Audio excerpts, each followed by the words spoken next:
我就知道能在众目睽睽之下活着走出皇陵的人，一定不简单。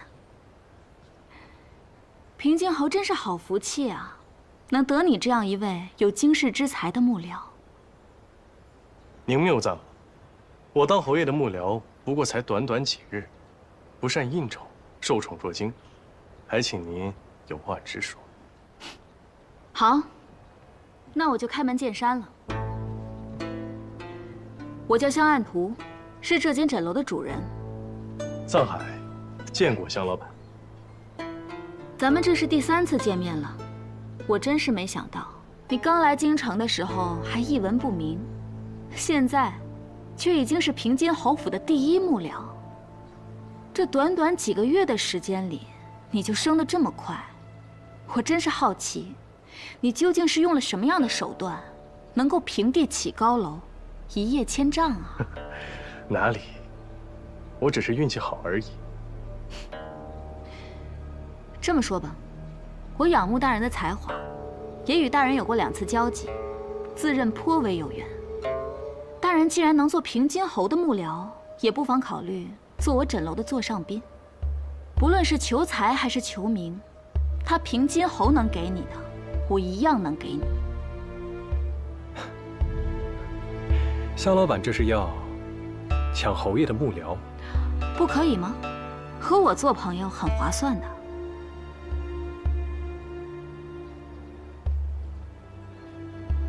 对不住了，您要是高看我一眼，在下一定会记住。做朋友嘛，在下不敢高攀。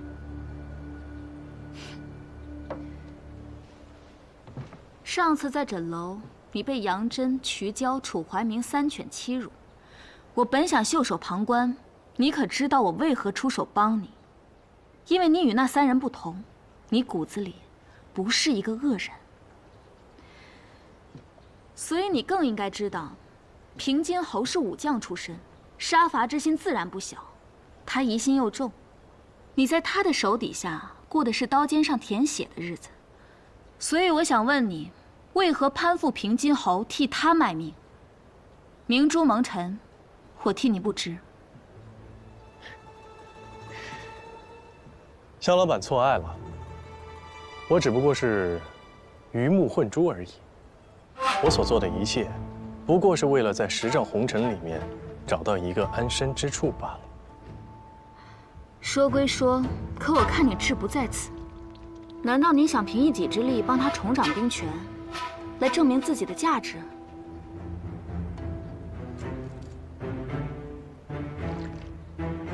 别人做不到的，我总希望自己可以。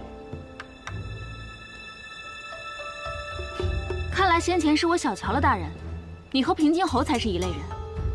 既然如此，我也不勉强了，祝你飞黄腾达。多谢香老板，告辞。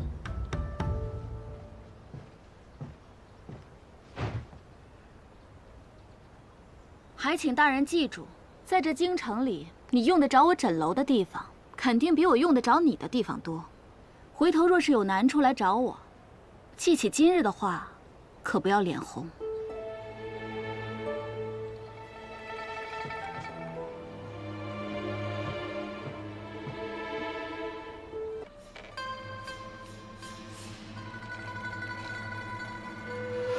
上海，你也吃点。丫鬟每日未时送来茶点，有时送来晚饭。这期间一直有管家跟随，无法下手。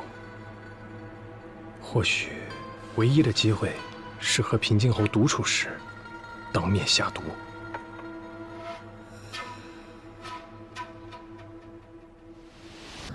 李明府，既然你如此执着于这具尸体，那你就拿走好了。不过我可得提醒你，最近瘟疫横行，这尸体又出现的不明不白，小心着了道。这具尸体究竟是何时发现的？今天早上。既然你有心要烧了它，那又为何要等到现在呢？昨日李南童在沼泽地里发现的这具尸体，巡夜的士兵为何没有发现？还记得你刚进军营看到的那几个受刑的士兵吗？昨晚本该他们巡逻，可这帮小子当了逃兵，不知去了哪里鬼混，还弄丢了随身的军刀。一早上才偷偷溜回来，被我撞见。当然，昨天晚上的错误，我会让他们永远都记住的。哦，对了，这是在尸体上找到的。狄明甫，我所掌握的就这些，这下可以向你交差了吧？中计治私。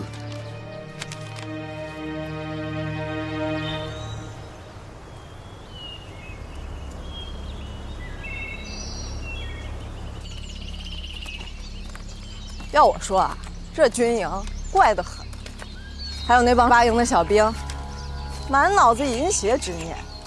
昨天晚上肯定是寻花问柳去了，逃了巡逻，被抓了现行。寻花问柳，我跟乔太亲眼看见的，他们的箱子里藏着春宫图，被抽完鞭子还嬉皮笑脸的，说什么昨天晚上太值了。那是因为你没在军营待过。一帮14、15岁的精壮小伙，想女人不太正常。哎，明甫，你手里这张中计治四的当票，这个中计治四怎么这么耳熟啊？半年前我在他们中计治司典当了一个金镯子，当票在这儿，白纸黑字。我想起来了，今天早上咱们在县衙门口碰见那帮人，就是中计治四的。呀，那就简单了嘛。去治司问问不就行了？让他们帮着查查这死者是谁。这不是一张当票啊，这是一张当票的票根。票根通常都保管在治四掌柜的身上。所以，他是中计治四的掌柜。哦，今天早上那帮人说他们的掌柜不见了。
明甫，发什么呆呢？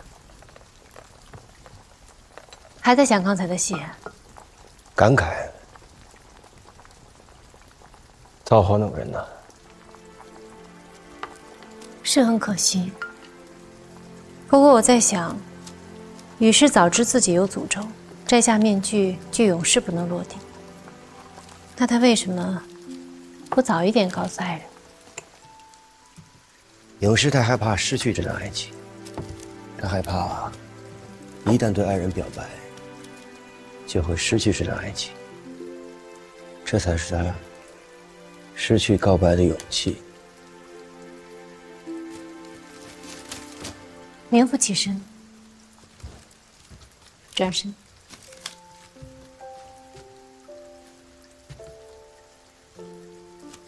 情之为物，最重要的不就是勇气吗？拍手。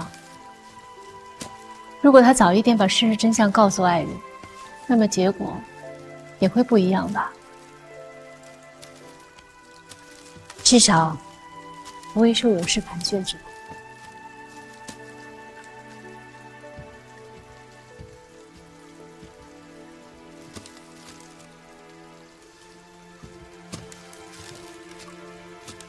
蓬莱靠海本就潮湿，这雨一下就是一季。一件合身的蓑衣是必备之物。领口小了些，我再修一修。曹娘子，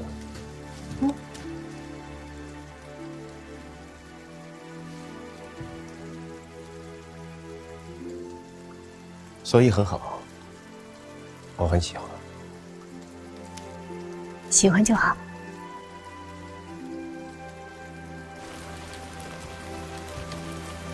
就送到这儿吧。待我把琐事处理完了，再来找你。你看，他似乎长大了。等它开花结果，还得有几年。说快也快。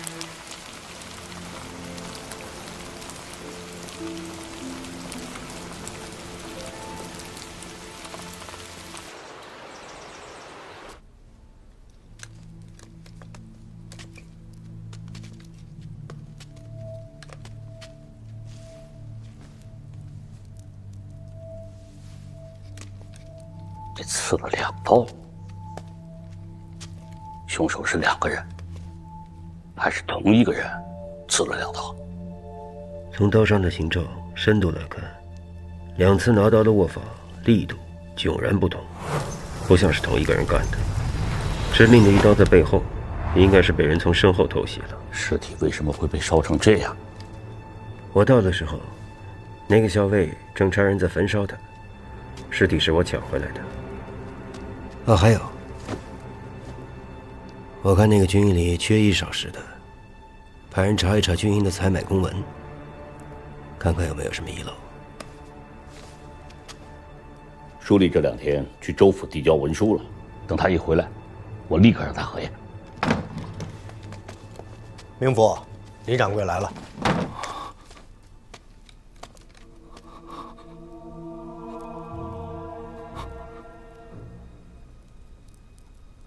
是他。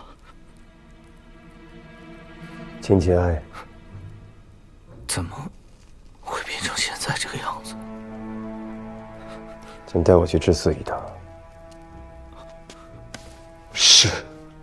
听说这钟掌柜呀，最近被小鬼缠上了，成天神神叨叨的，就真的死了，是不是锁了魂？各位，老板，那天我亲眼所见，千真万确啊，它变成一只鸟，就这么飞走了。你亲眼所见？明府，告诉我，你都看见了什么？是，明府，那天晚上雨下得很大，周围的店铺都打烊了。我坐在茶馆门口，等掌柜回来再收摊。这时候，钟掌柜走出了治肆，穿了一身正常的衣服，朝北边方向去了。忽然刮了一阵风，把茶铺外面的伞都刮倒。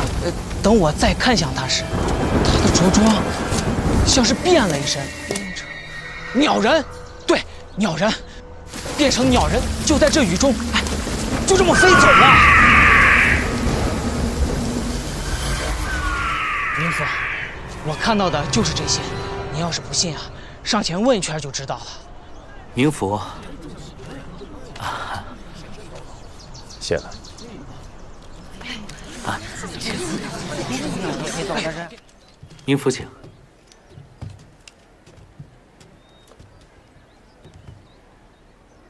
这是在钟掌柜身上发现的。哦。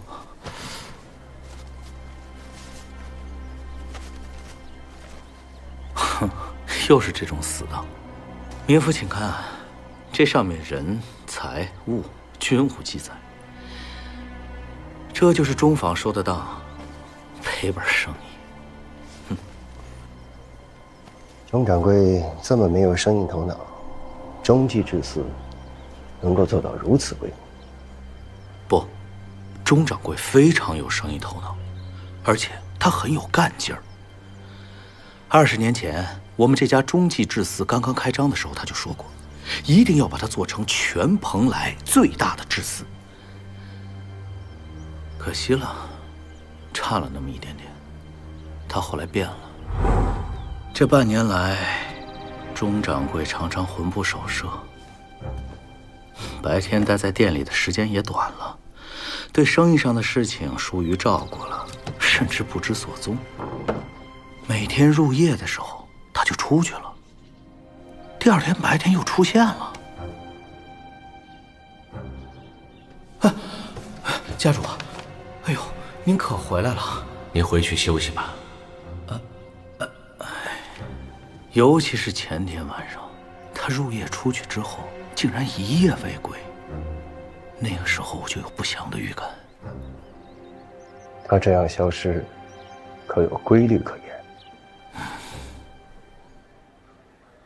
带我去他的房间看看吧。明府请。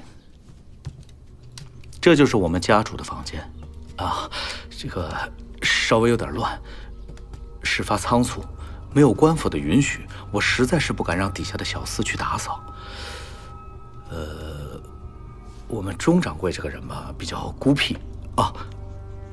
明府，我给您开窗透透气。林掌柜，我自己看。明府请随意，请随意。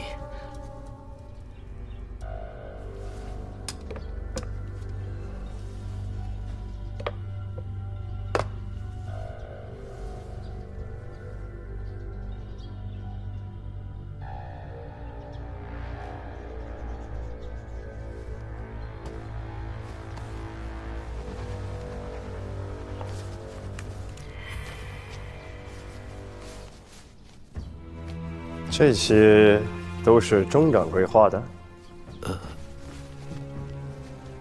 是我见过的，是他画的。明府随意。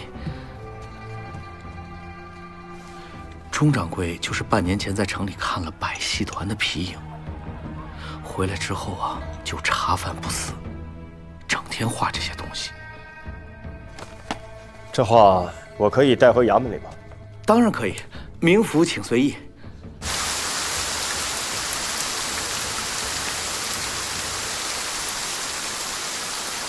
最后一事。明府请说。钟掌柜可曾对你提起过婴儿？不曾。散会。明府慢走。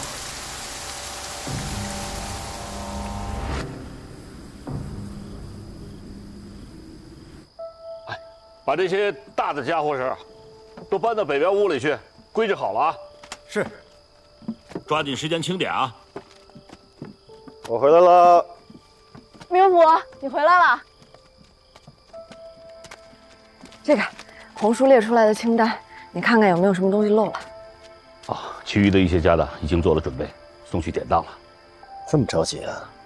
调令说即刻要赴任，那不得早做准备啊？行啊。说你安排吧。怀英啊，你是不是还没跟曹娘子说咱们要走的事儿？你这是要拖到什么时候？我知道了，你是怕你跟他说了咱们要走，他不跟他去是吧？不要说的，不要说的。哎，明府回来了。哎呀，红叔啊，你说咱真要走吧，我这心里咋还有点舍不得？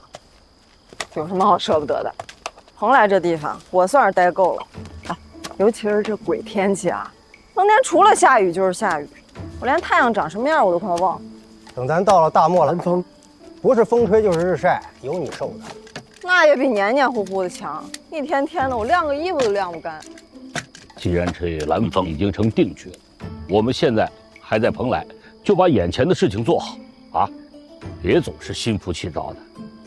我尤其说的是你，快把这清点好了。尤其说的是你，干你的活吧。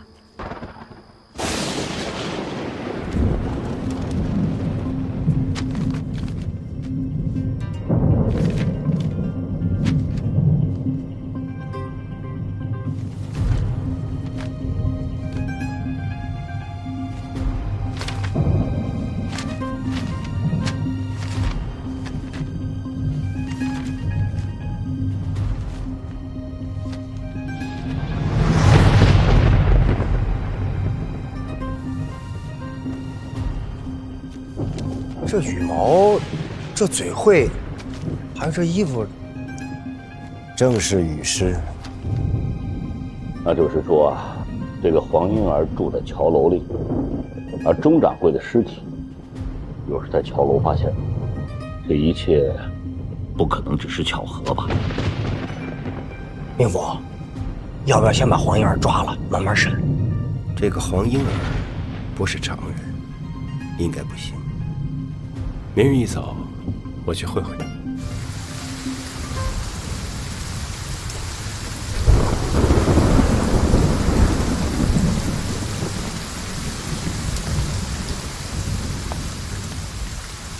请问明府在吗？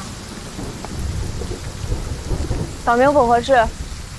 曹娘子让我将这件改好的蓑衣转交给明府。明府说他不需要，拿回去吧。这……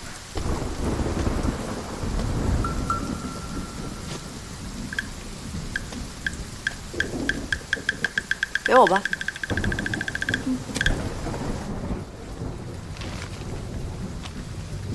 马蓉呢？不知道啊。自从知道咱们要离开了蓬莱，他的心早就飞了，这会儿都不知道在哪儿野了。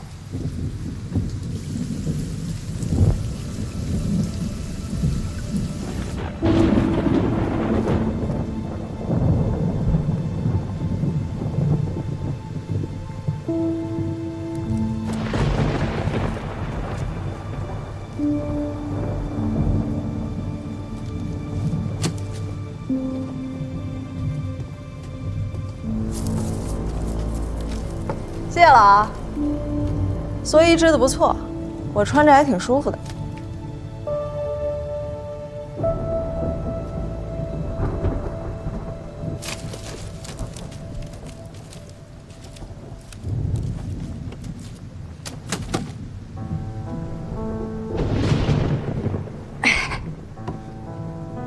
你送他这个，不就是想提醒他，让他多来看看你吗？可惜啊，他忙着查案呢，所以我替他来了。怎么，不欢迎我啊？他是县令，见人查案，本该心无旁骛。我等他。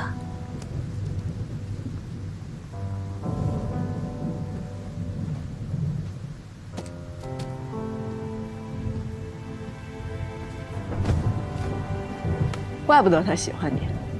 我要是个男的，说不定我也会喜欢上你。不过我今天来，是好心奉劝你一句，别等了。明府不再需要蓑衣了，因为很快，我们就会去一个从来不下雨的地方。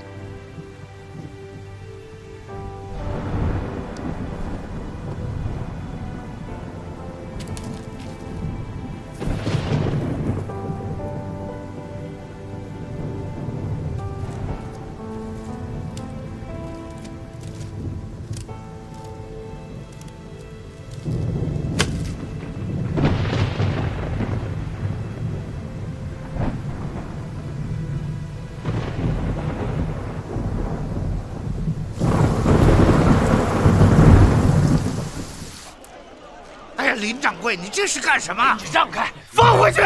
放回去！不许走！不许拿！怎么回事？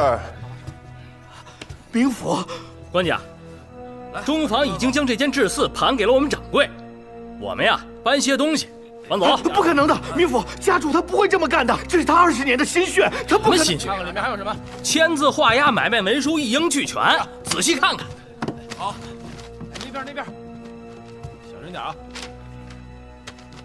这个不错，别拿走。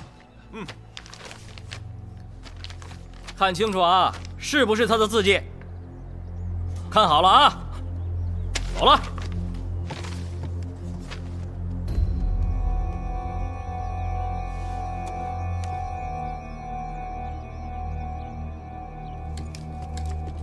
明府请。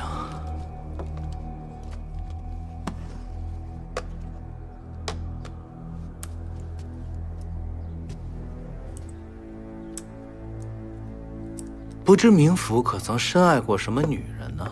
啊？说一个书生深爱一个女子，可这女子身陷风尘，所以呢，他就需要一笔钱替她赎身。钟掌柜就相信了这个爱情故事，收下了他的传家宝。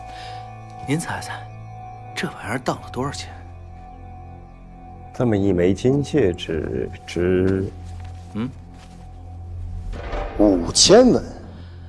而且，明府您看走眼了，这戒指根本就不是金的。就这样，我们家钟掌柜呢，总是被这些骗子的爱情故事所打动，于是呢，这里就多了好些个莫名其妙的当品。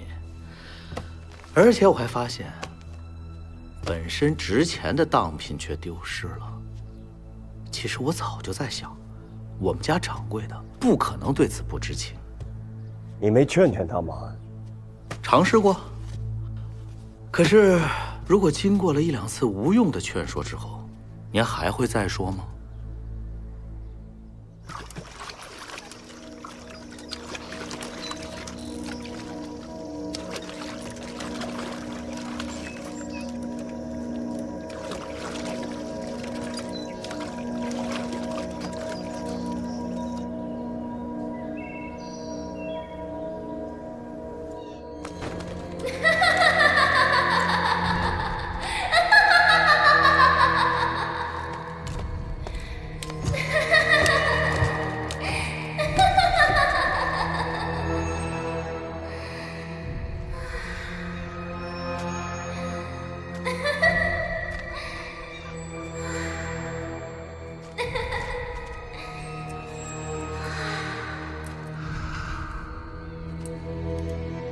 而且我还发现，本身值钱的当品却丢失了。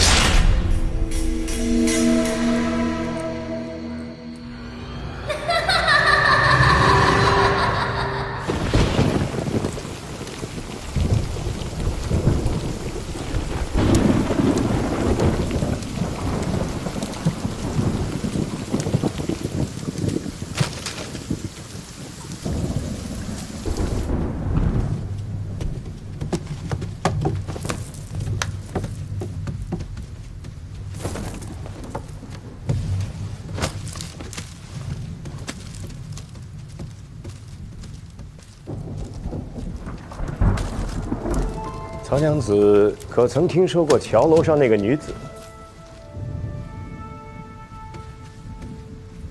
原来明府是来问询的。回明府，我见过她。你见过？在哪里？在戏院，她在看皮影。然后呢？有一日我外出。正好碰到百戏班子在戏院表演羽诗，那位娘子也在人群当中。那一日，她脸上的表情却如此的沉默，像个孩童，哭哭笑笑。戏演完了，她还一直拉着戏班子的人问：羽诗怎么样才能活过来？她好像分不清戏里还是戏外，就好像世上真的有羽诗这个人存在。那时是何时？半年前。有劳娘子提供如此有价值的线索。您言过了。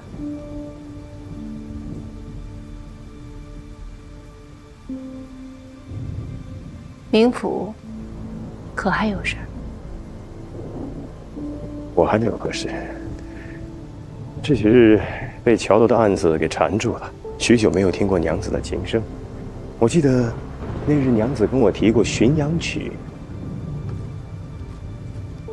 明府所问，我已经知无不言，言无不尽。如果没有其他要问的，恕我要休息了。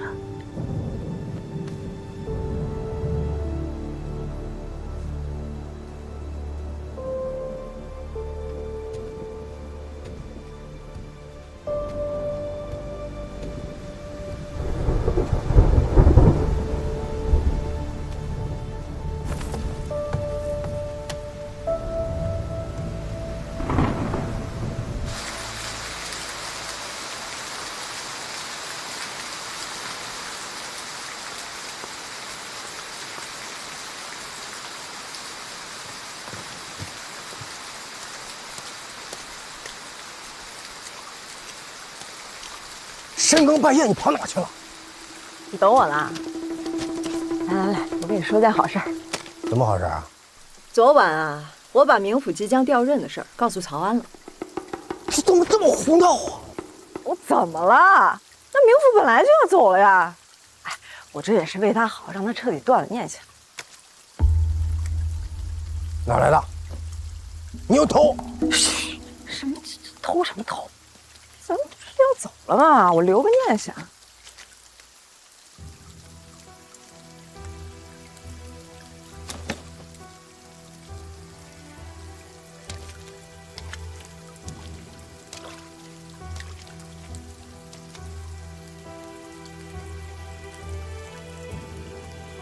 狼行千里之肉，狗行千里之屎，你改不了吃屎。明府，我回头骂他，你别生气，明府。啊，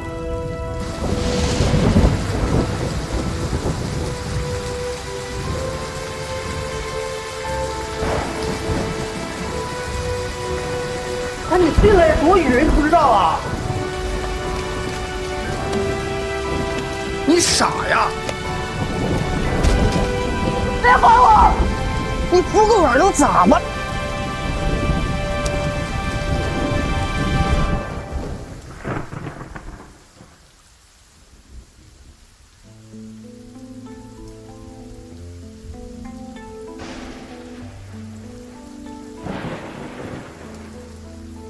你看，他似乎长大了。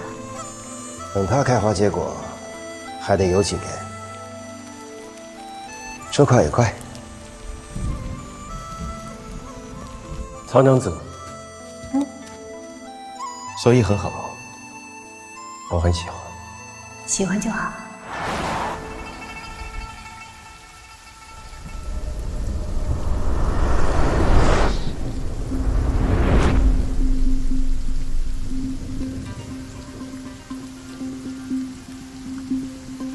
钟掌柜就是半年前在城里看了百戏团的皮影，回来之后啊，就茶饭不思。就这样，我们家钟掌柜呢，总是被这些骗子的爱情故事所打动。戏演完了，他还一直拉着戏班子的人问：雨师怎么样才能活过来？他好像分不清西里还是西外，就好像世上真的有雨师这个人存在。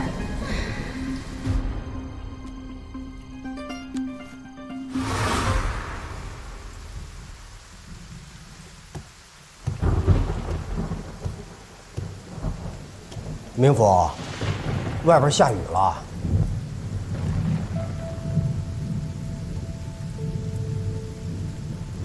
明府，外边雨下的挺大的。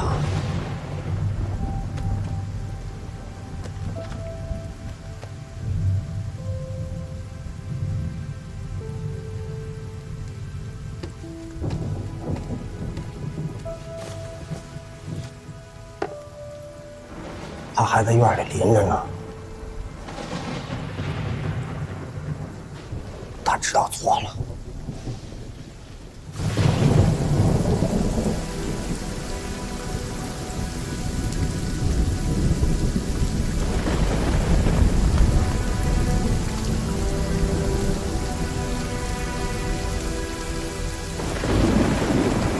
进来吧。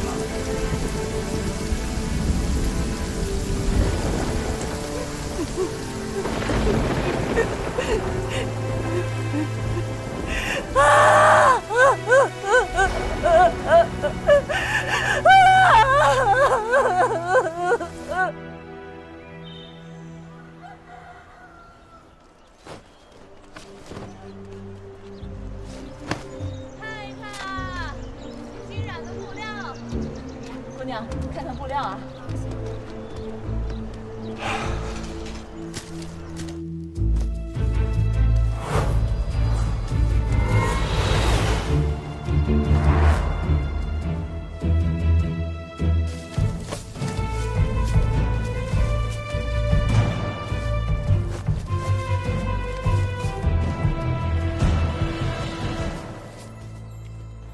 有点意思了啊。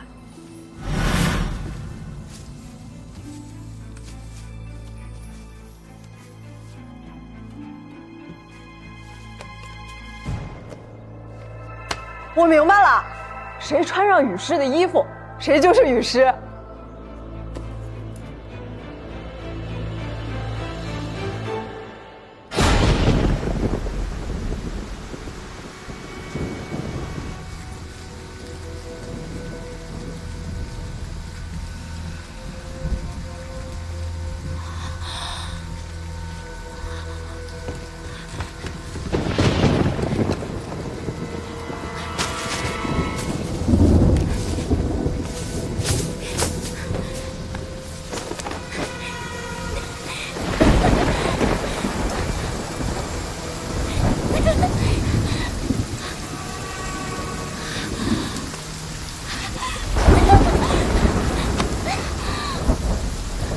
你怎么这么多天都不来啊？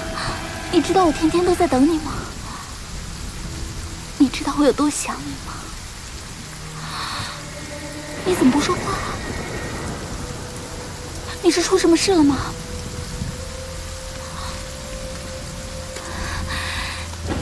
你为什么不说话？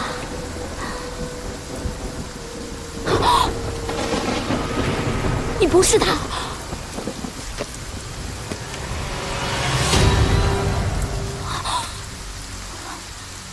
这世上根本就没有雨师。你是谁？他姓钟，叫钟房。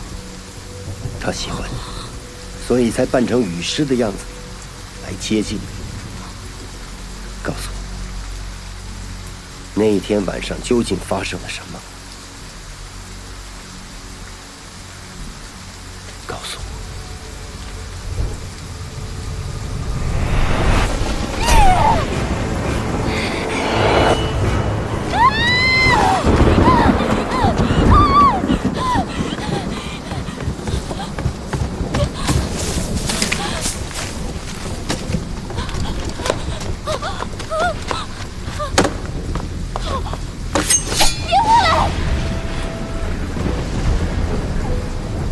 我倒放心。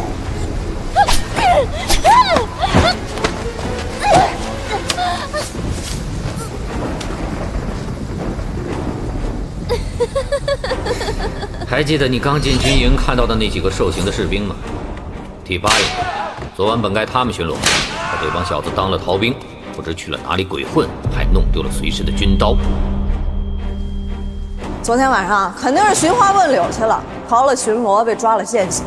他们的箱子里藏着春宫图，被抽完鞭才嬉皮笑脸的，说什么昨天晚上太值了。住手！你们要干什么？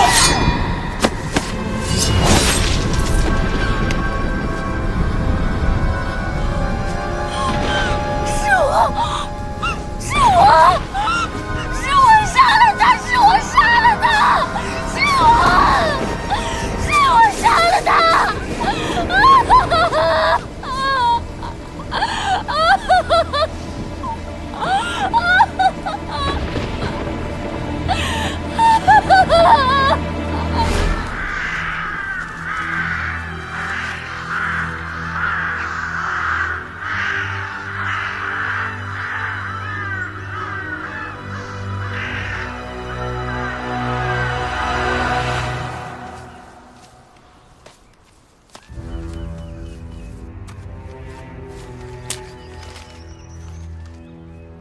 什么人？站住！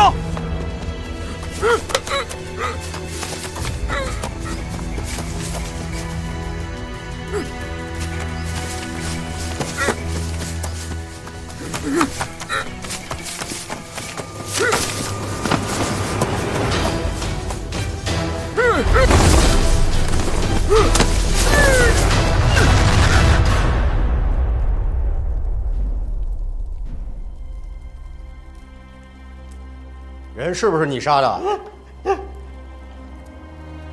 和桥楼上那个女人有没有关系？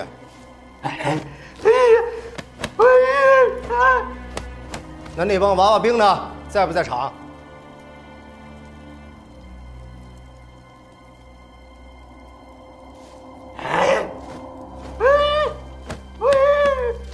怎么杀的人？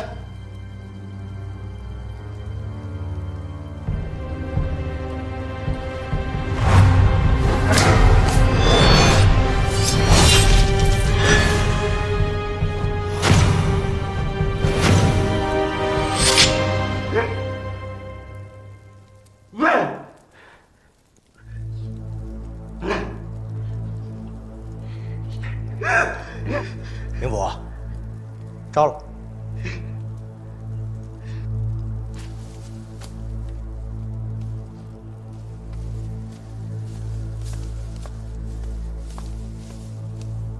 明府，明府，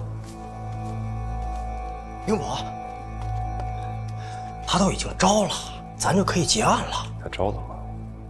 他什么也没招。呀，这不明摆着就是他杀的吗？他的致命伤在后背，胸口那一刀，不管是力度还是角度，跟后背那一刀都截然不同。可是他刚才刺出的每一刀，力度都是一样的。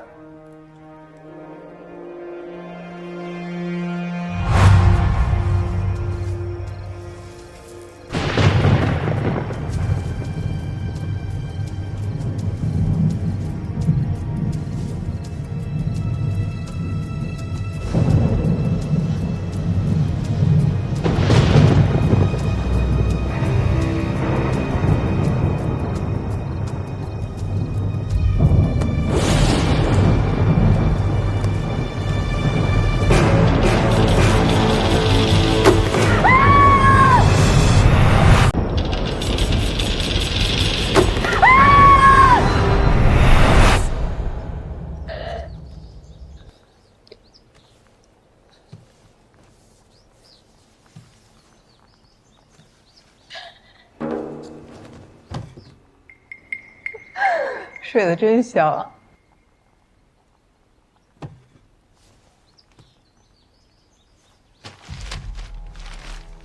把这个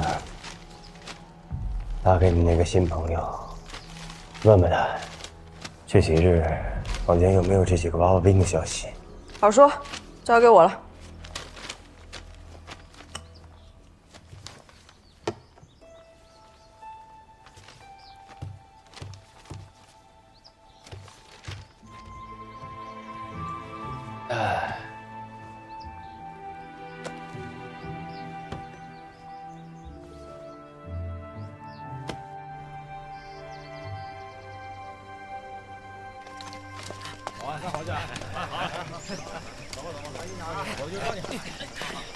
来，青，来，青，你可算来了。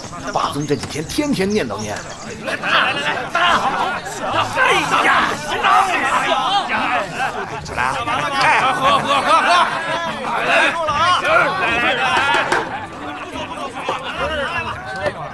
来，阿兄，哎，你来了，还记得阿兄我呢？你说呢？来人，打碗。慢着，正事相求。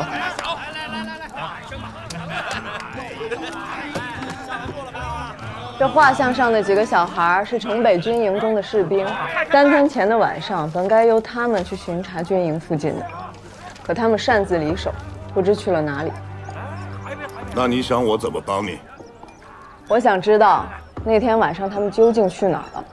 你把你阿兄想的也太神通广大了吧？哼，我只知道在蓬莱境内，如果连霸宗阿兄都查不到的消息，那就没人能查到了，是不是？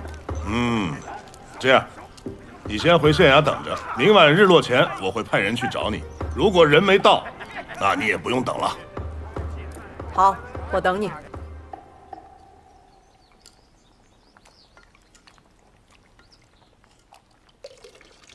怀英啊，书吏今天一早回来了。你上次让我查军营的采买公文，我已经查过了，大多数的采买申文都得到了批准。自从咱们来了以后，军营的物资补给的相当充足。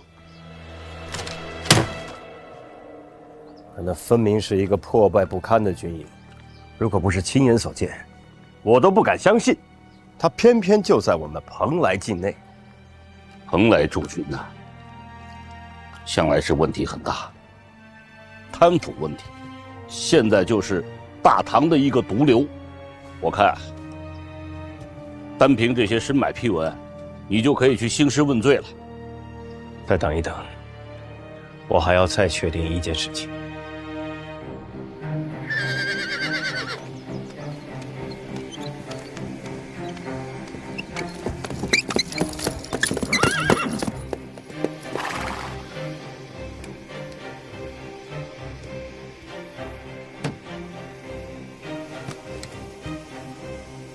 曹娘子，我今日公务繁忙，待我从桥楼回来，我立刻回来找你。我有重要的事情要跟你说，等我。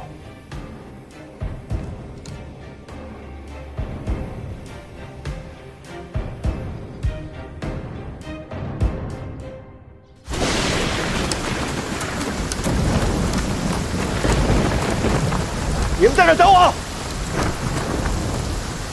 宁儿，宁儿。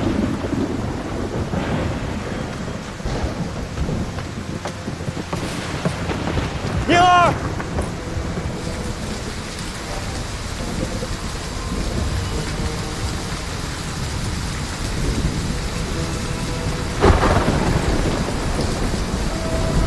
宁儿，走开！与时俱进。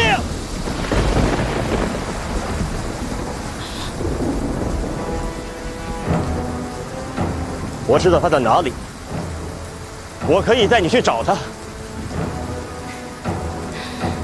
是的，我是要去找他。我一直都在找他。告诉我，那天晚上你究竟看到了什么？我知道，他会来接我的。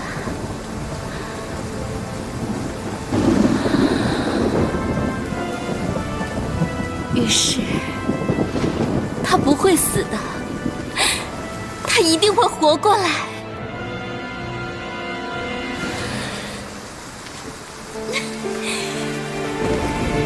宁儿，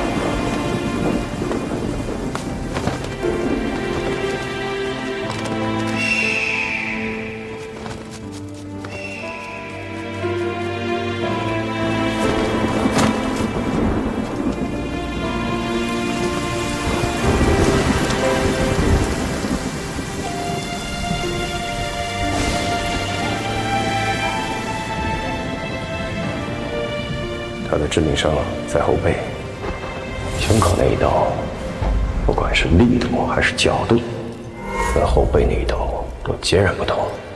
钟法从来没有让婴儿见过他的真实面目。那一晚，钟坊的尸体出现在桥楼，没戴面具，婴儿第一次看见钟坊的脸，他发现一直以来相依相守的雨师，原来也只是个凡人。 他愤怒了，于是，在钟坊的身上补了一刀。其实这把刀是真正的凶手留下来的。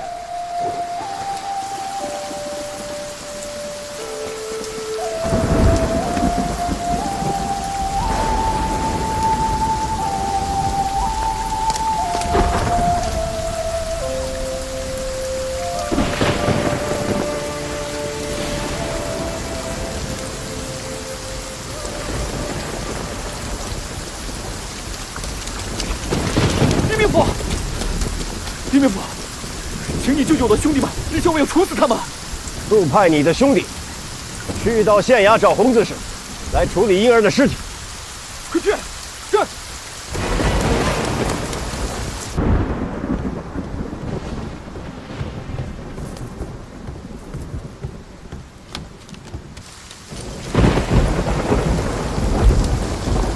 洪执事。哎，嗨，等一下，等一下，曹正子。 你怎么来了？洪执事，黎明府呢？他回来了吗？哎呀，他还在外头办案呢。他没事就好，我先告辞了。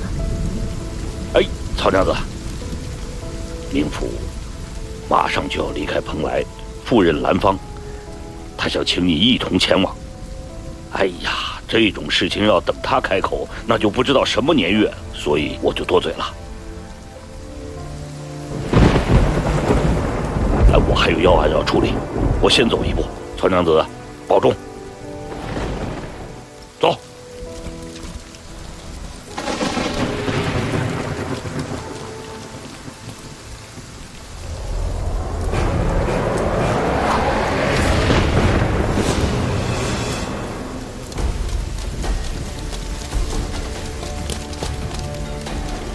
你为什么要这么做？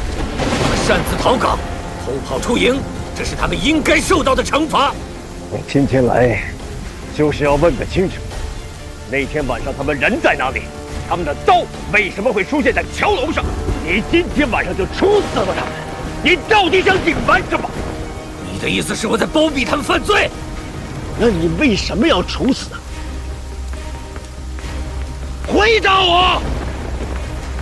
群众尊严大于一切，他们犯了错，理应受到惩罚。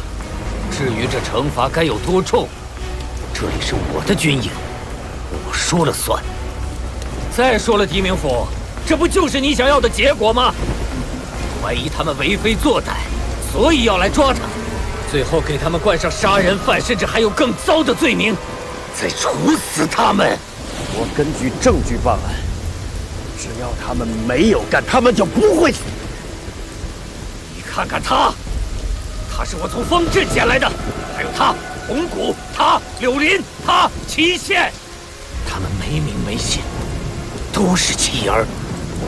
名字是我起的，规矩是我教的，他们的练习在我的皮鞭下一点点的消失。我好不容易让他们从一个满地捡垃圾吃的乞丐。有尊严的士兵，而那些罪名，为了他们好不容易积攒起来的自尊，空亏一篑。这事情还没有查清楚，我宁愿他们是有尊严的尸体。地明府，带着你的人离开这里。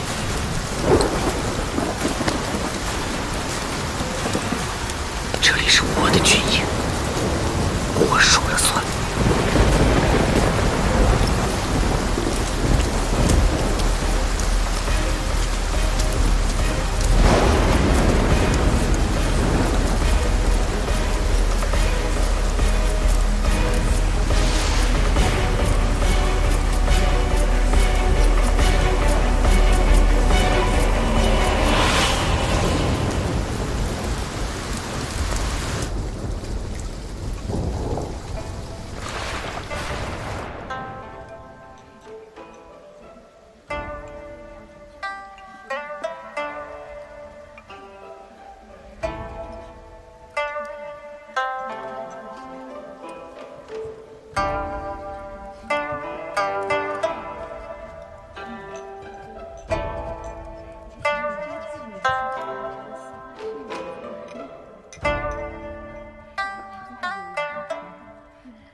小事一桩，你先莫急，我这就找人去把琴弦续上。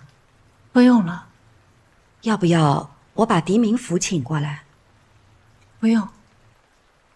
我不太明白，你这心里明明惦记着他，又从旁人那里知晓了他的心意，为何还不愿见他？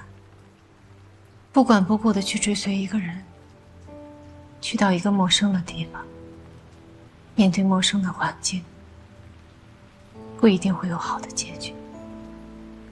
也不一定。人的一生变幻莫测，什么样的际遇都有可能赶上。也许你经历过的每一种难，都有可能给你带来一些启发，或伤心，或欢喜。远方其实一无所有，远方未必一无所有。冥府马上就要离开蓬莱，赴任兰芳，他想请你一同前往。这种事情要等他开口，那就不知道什么年月了。你知不知道一棵树等它结果至少也要3、4年？但总是会结果的，对吧？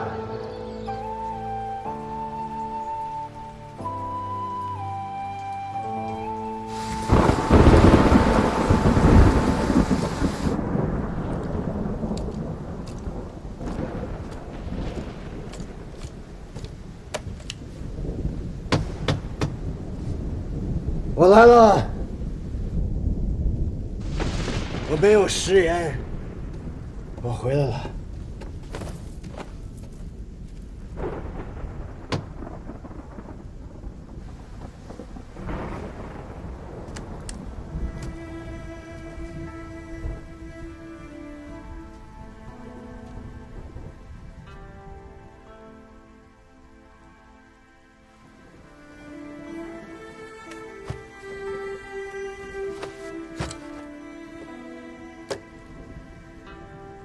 小时候我捉到过一只醋汁，端午的时候，就在我家后院草丛那边。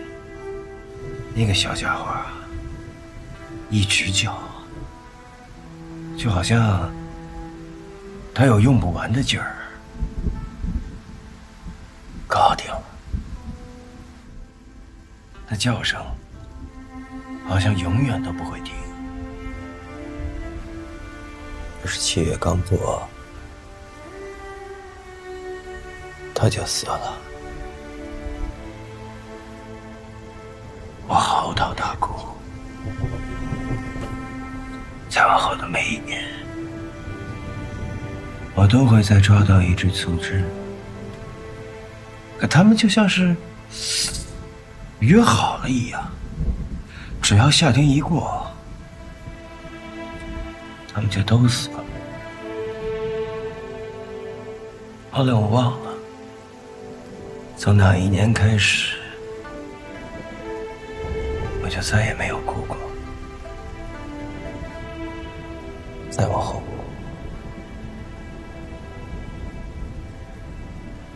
不管任何生命的逝去，我都再也没有流下过一滴眼泪。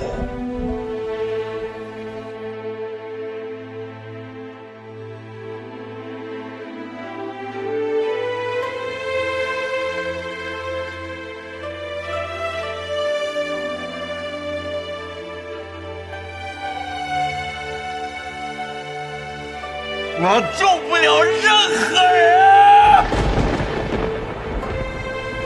我救不了任何人。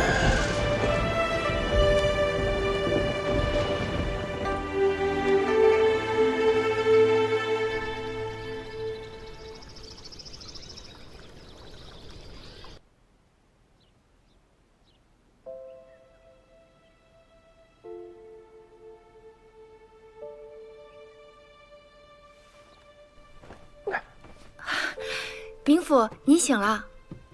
曹娘子为您煮好了茶，还备好了井水。她出去了，吩咐我照顾好冥府。哦，她还让我转告您，您吃好了茶便回去吧，她要晚些才会回来的。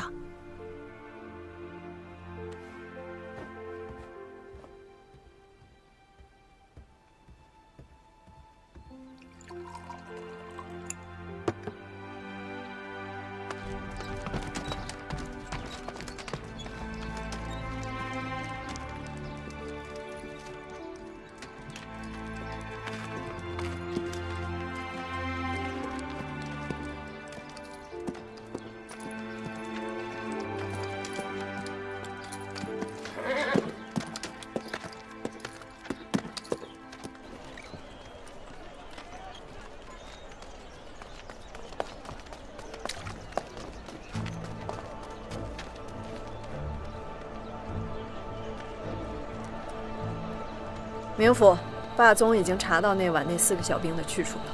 怎么是这家店啊？那天我们说有人闹事儿的酒肆，就是这家。哟，这还认得我们吗？两位爷，上次的事情啊，多半是误会啊。霸总已经跟我说了，这个让我好好招待诸位，有什么问题尽管问啊。各位请吧。请。请您慢点啊。冥府，就是这几个兔崽子，差点把我的店给我砸了。他们是何时来的？傍晚时分。可有配刀？不曾配刀。如果配刀的话，我肯定记得清清楚楚。那还有什么令你觉得印象深刻的事情吗？傍晚时分，除了他们几个兔崽子之外，我2楼包厢里还有2位客人在喝酒，其中一个我认识，盐铺的谢掌柜，还有一个面生，留着个小胡子，之前说这几个孩子，这几个小子就喝多了，就开始在我这闹事儿。刚开始掀桌子，然后揪着我不分青红皂白就要打。就在这时候，有什么问题？那个谢掌柜就跟那个小胡子从2楼喝完酒，正在往下走，直接就碰见那几个兔崽子。那几个兔崽子见到小胡子之后，就跟见了鬼似的，最后被这个小胡子直接带走了。那小胡子行止坐卧看起来可像是个当兵的。您这么一说，好像确实像是当兵的。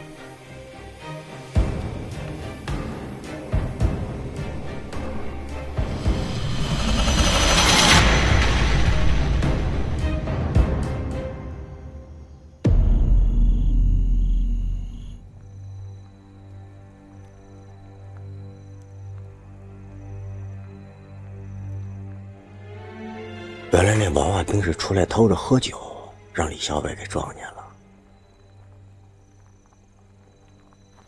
不对呀，咱们在军营那会儿，李校尉说他一直在审问那几个娃娃兵的去向，到最后也没问出来。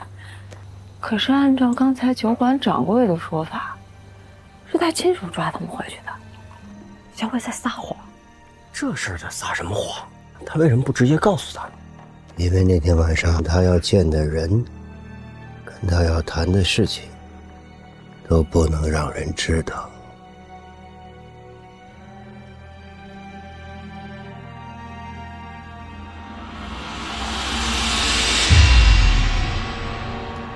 岳父，岳父，人出来！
怪不得军营那么破败，原来东西都藏这儿了。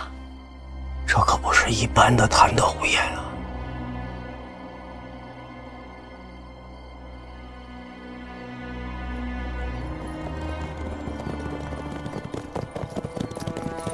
来车直播，蓬莱县令狄仁杰前往军营有要事宣布，注意放行。放行。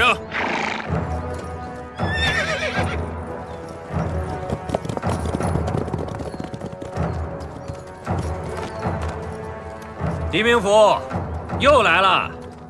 冥府有事前来宣布。你们来的正好，你们不来，我也要去找你们。逃兵郭奎，化名乔泰，违法乱纪，朝廷有令，即刻军法处置。县令狄仁杰，你包庇逃兵，按照大唐律令，押送州府问责。打扰！人夫，别动！人夫，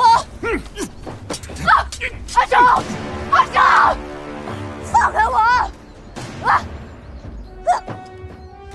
放开我！军营之内扫子，将他扔进地牢。是。放开我！阿胜，人夫。若不是你当日登记之时有所暴露，我还想不起来在河北道幽州折冲府见过你。身为逃兵，还敢三番四次大摇大摆地出入军营，你好大的胆子！你还记得你们栾副尉吗？那是我兄弟。狄明府，一会儿我陪您好好聊一聊，请狄明府休息。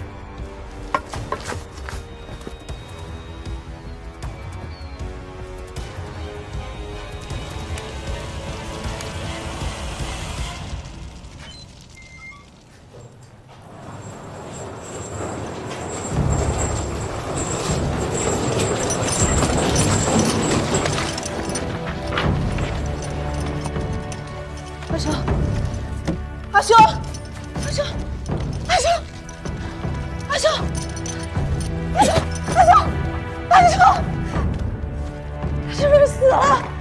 他是不是死了？你们是不是把他给杀死了？阿兄，他是不是死了？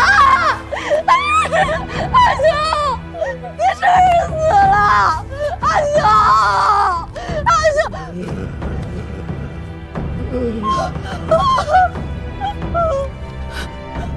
别动！阿兄，疼！吓死我了！阿兄，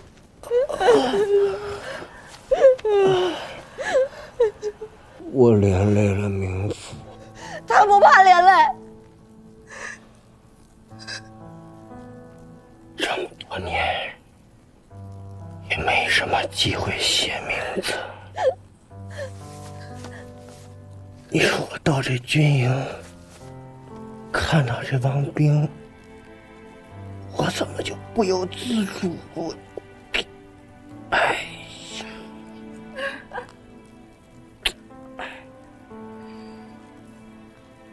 我本事，你有什么本事？你要是真有本事，你还能被打成这样？你别吭气儿，让我说。你要把这话转告给冥府，你自己转去跟他说。来不及了。要说我是逃兵，倒也不算亏。我本名叫郭奎，是河北道幽州折冲府孟将军属下的一名师长。那时候，大唐与外藩战事正酣，所有人都知道，只要上了战场，就是送死，早晚而已。一日操练之后，我听见有一个女人的笑声，这笑声忽然让我在这等死的日子里多了些许盼头。呀，她冲我笑了。她是我们父卫的小夫人。她说她喜欢我，让我带她走。我就当了逃兵了。后来呢？离开军营的第3天，他就受不了了。快！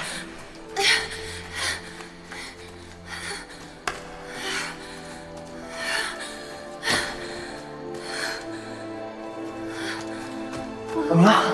我不行了，这都3天了，这种担惊受怕的日子，我实在受不了了。我不忍心看他吃苦，就又把他送回去了。你这还不亏？啊？人，我还是得着了吗？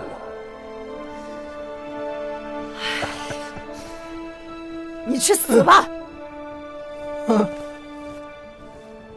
疼，帮我转告冥府，遇见他是我这辈子最幸运的事。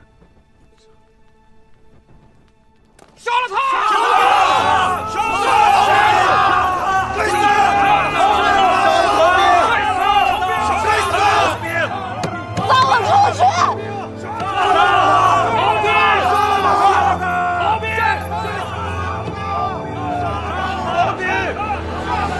招他！招他！招他！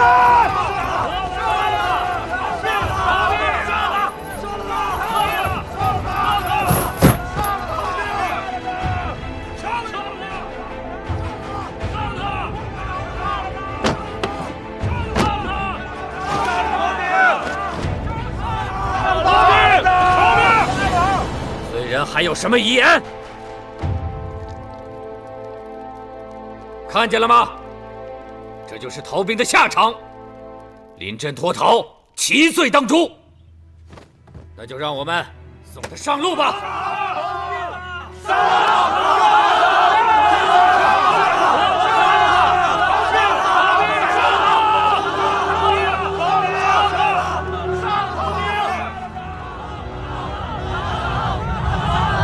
因为那天晚上他要见的人，跟他要谈的事情，都不能让人知道。加301毫升够令，羊肉600斤，加302毫升够令，猪年300斤，做盔甲盾牌铸造之用，加303毫升够令，分作1009。你们看我干什么？他在说谎，跟以前派来的官吏一样，都是蛀虫。他只想救他的手下，来人，去杀了他！等一下，让他说完。造反！可这些物资呢？此刻，他们就躺在城中血迹严复的仓库里。这样的蛀虫不除掉，我大唐士兵的尊严何在？一派胡言！这都是这帮胡混的谎言！快去杀他！快去杀了他！收起来！给我杀了他！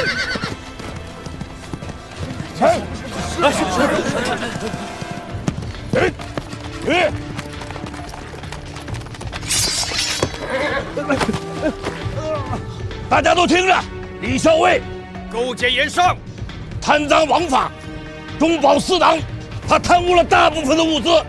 谢掌柜，你跟大家说那些物资在哪儿？确实在我这里。胡说八道，简直胡说八道！国家安危系于我们手中，但我们却饿着肚子为国效命，因为没有兵器而丧命。你们干什么？说！你们这是造反！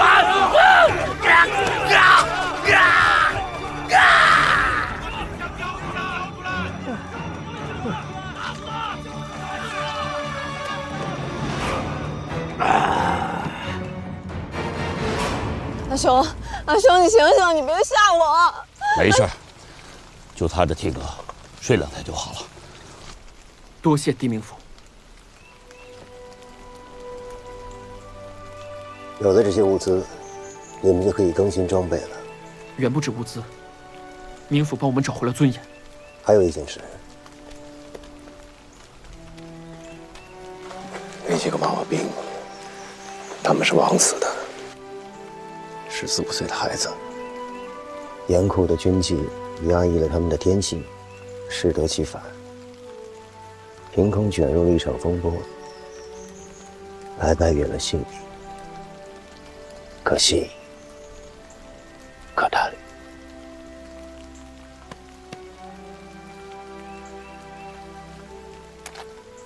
走了。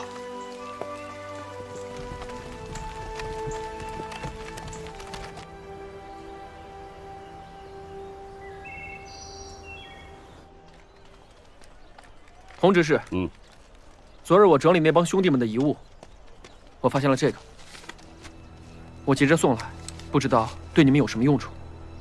当票，这是客人的损根啊。他们最近应该去中地之寺典当过什么，有劳了。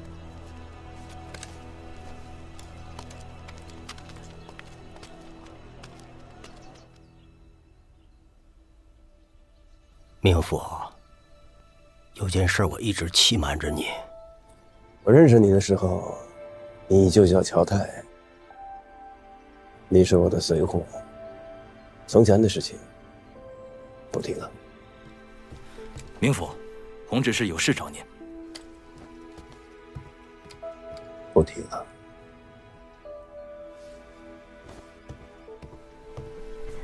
哎，阿兄，你放心啊，我没跟冥府说你那些丢脸的事儿。我跟他说的是啊，你当年冲锋陷阵，英勇杀敌，结果呢，你遇到了奸人，被奸人所害。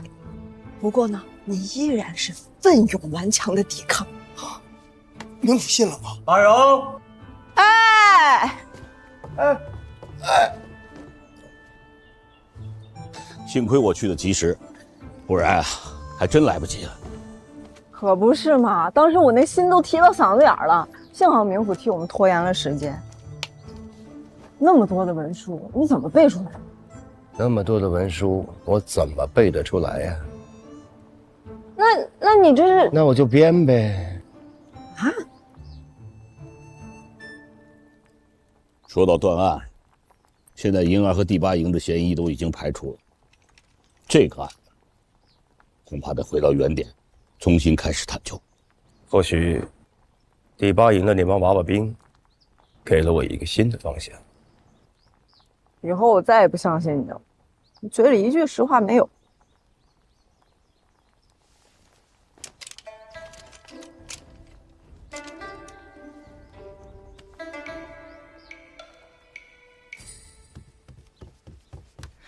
阿紫，怎么了？慌慌张张的，出什么事儿了？刚才经过市集，我听见来往的商人议论，说狄明府在军营那边遇到了大麻烦，这会儿吉凶未卜的。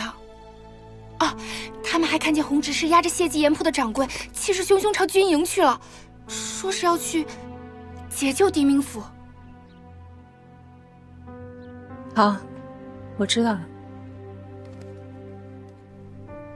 按照阿紫的意思，我将此事转告给了曹娘子，但她似乎并没有什么反应。是吗？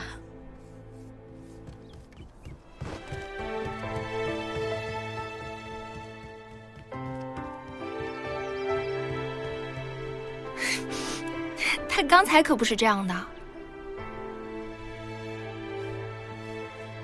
感情的事啊，骗得了别人，骗不了自己。阿香，你以乐坊的名义写几张招新人的告示贴出去，咱们也得要招新人了。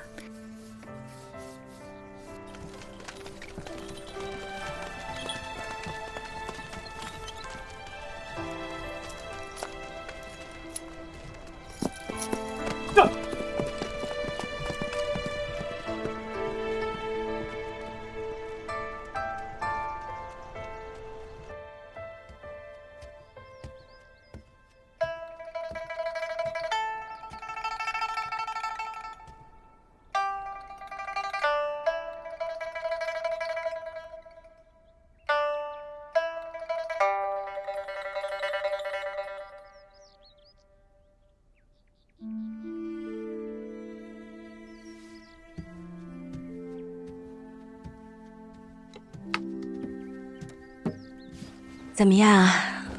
我这手上的功夫没有申叔的太厉害吧？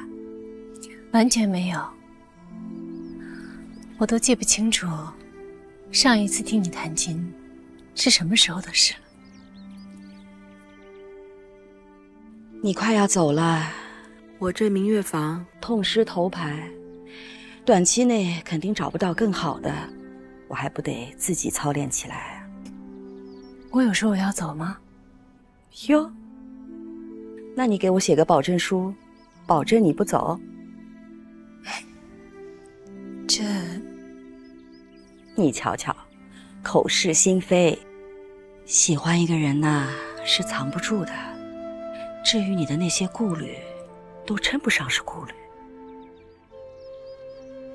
你又明白了？我早就明白了。留不住的莫牵挂，靠别人是靠不住，我呀还得靠我自己。练琴去吧。